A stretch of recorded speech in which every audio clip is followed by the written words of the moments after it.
Assalamualaikum warahmatullahi wabarakatuh.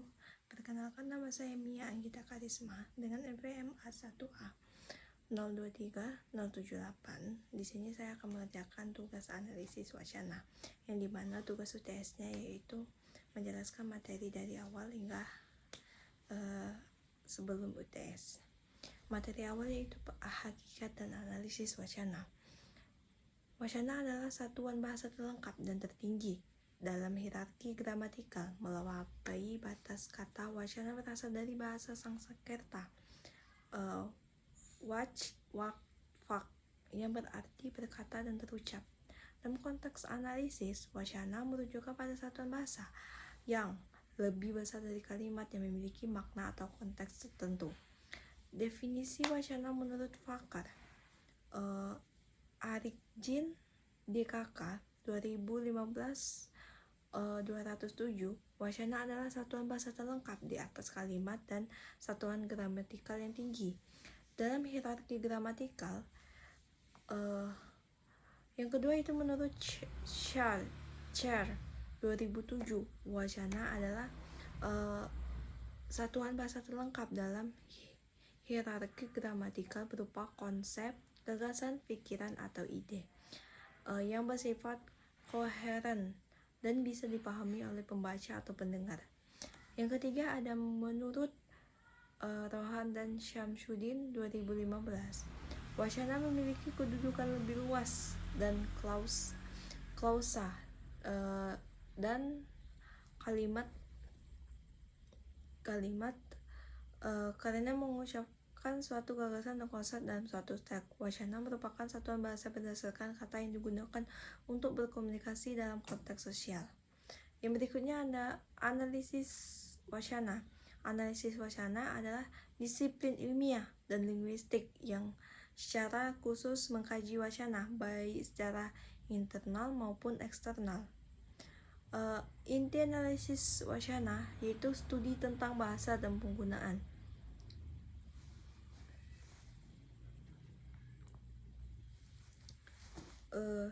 Berikutnya itu ada AW, berfokus pada hubungan kompleksi antara studi linguistik dan konteks sosial hal bahasa yang digunakan. Dalam komunikasi lisan, wacana dilihat sebagai proses komunikasi antara penyapa dan pesapa. Dalam komunikasi tulis, wacana dilihat sebagai hasil dari pengumpulan ide atau gagasan penyapa. Contoh wacana tulis meliputi selebar, poster, koran, majalah, buku, dan teks tertulis yang lain yang mengandung unsur kebahasaan. AW dapat berupa kajian yang genetik, yaitu menganalisis bahasa yang digunakan secara ilmiah, baik dalam bentuk teks maupun lisan. Yang kedua itu adalah ciri-ciri dan unsur pembangun teks. Ciri-ciri wacana. Yang pertama itu ada topik, keterpaduan antara unsur sintaksis yang satu dengan yang lain, termasuk konteks dalam satu wacana. Yang kedua ada koherensi, rekaman kebahasaan yang berasal dari satu peristiwa komunikasi yang utuh secara bermakna. Yang ketiga ada tujuan atau fungsi. Wacana dapat berfungsi informatif, emotif, sikap, persuasif, dan asosiatif. Yang keempat ada keteraturan. Memiliki keteraturan kohesi maupun keteraturan dalam logika yang masuk akal, baik dalam pola frasa, klausa, kalimat maupun alinea. Yang berikutnya ada unsur-unsur pembangun teks wacana. Teks wacana dibangun oleh unsur internal dan eksternal. Unsur internal, unsur eksternal. Untuk yang internal itu tingkat kebahasaan, kata, kalimat, ujaran, dan konteks teks pendamping. Untuk eksternal yaitu bicara atau setting, meliputi waktu, tempat, suasana, instrumen, cara, etika, rasa, nada, dan amanat atau tujuan. Internal yaitu kohesi, keterpaduan bentuk antar unsur. Eksternal yaitu implikatur, makna tidak langsung. Berikutnya yang internal, koherensi, hubungan makna atau isi kalimat, logika. Yang eksternal itu ada presuposisi, penganggapan atau asumsi awal penutur. Yang internal itu ada intentionality, sikap penghasilan teks atau tujuan. Sedangkan yang eksternal itu inferensi, makna dengan sesuatu konteks budaya.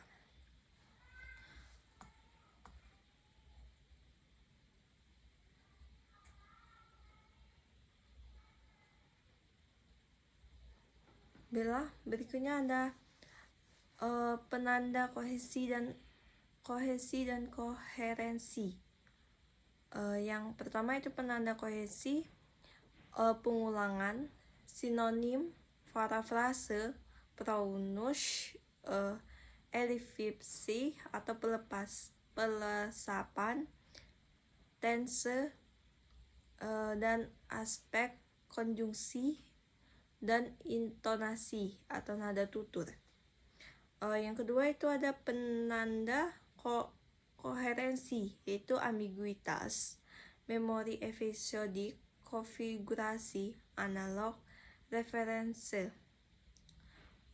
Kohesi berkaitan dengan konsep primer dan konsep sekunder. Untuk yang berikutnya yaitu ada topik, tema, judul, rumus masalah, dan tujuan penelitian. Kelima elemen ini saling terkait dalam kerangka penulisan atau penelitian. Yang pertama ada topik wacana, hal umum atau kajian utama yang dibahas dalam wacana. Yang kedua ada tema wacana, landasan pembicaraan, titik vokal kajian yang menjadi tujuan yang akan dicapai melalui topik, tema harus jelas dan utuh. Yang ketiga ada judul wacana. Nama wacana yang mencerminkan tema dan topik judul harus mengandung kebaruan dan tidak lebih dari 15 kata atau frasa. Berikutnya ada rumus masalah. Sebuah pertanyaan yang menjadi jawaban melalui pengumpulan data dan penelitian. Yang kelima ada tujuan penelitian. Suatu proses sistematis untuk mengumpulkan dan menganalisis informasi guna mengingatkan pemahaman tentang topik atau masalah yang teliti. Contoh, kasus topik temanya radikal. Rumus masalahnya bagaimana radikal, tujuannya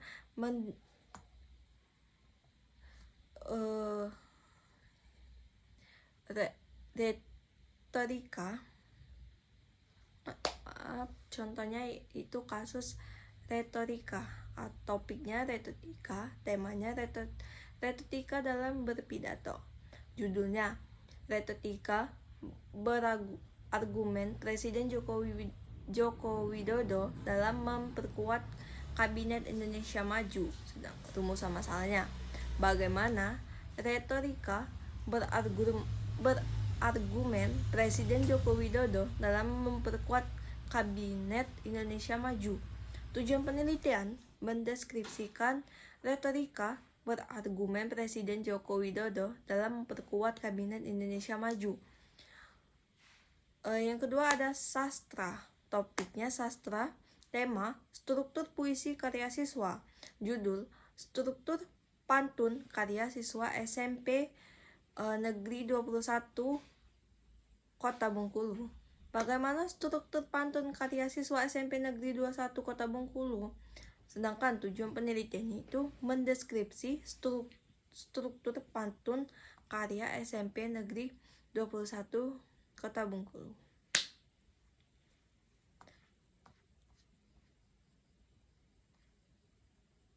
Yang berikutnya ada sistematika, metode penelitian. Isi bab 3 mencakup metode penelitian, pendekatan atau desain yang digunakan kuantitatif, kualitatif, atau campuran. Berikutnya ada B, yaitu waktu dan tempat, lokasi dan durasi studi. Yang ketiga ada data dan sumber data, jenis data, primer, sekunder, cara perolehan data, dan populasi atau sampel untuk kuantitatif. Yang ketiga ada teknik pengumpulan data, metode yang digunakan wawancara, observasi, kuesioner, komunikasi termasuk instrumen penelitian. Yang kelima ada teknik atau prosedur analisis data, langkah-langkah pengelolaan dan analisis data. Yang F yaitu uji keabsahan data, produk untuk memastikan kepercayaan data. Berikutnya ada uji keabsahan data kualitatif. Kredibilitas berpanjangan pengamatan, peningkatan ketentuan triangulasi, diskusi dengan tema sejawat, analisis kasus negatif. Yang kedua ada transferabilitas, uraian yang terperinci, jelas, sistematis, dan dapat dipercaya. Yang ketiga ada defendabilitas, buku konsultasi, surat pengizinan analisis, dan lampiran dapat membuat kesimpulan. Yang berikutnya ada teknik analisis data, etnografi, studi kasus, Densi dan Leeson 2009 berfokus pada investasi, makna dan fungsi tindakan manusia, melibatkan deskripsi tindakan, dan menekankan penjelasan verbal, transkripsi, tanpa terlalu banyak menggunakan kuantifikasi atau statistik. Berikutnya ada naratif. Proses dimulai dengan mengidentifikasi fenomena dan memilih individu yang dapat memberikan cerita, melibatkan pengumpulan dan penceritaan kembali. Diakhiri dengan penulisan cerita berdasarkan pengalaman. Mungkin itu saja materi yang dapat saya sampaikan. Saya akhiri. Wassalamualaikum warahmatullahi wabarakatuh.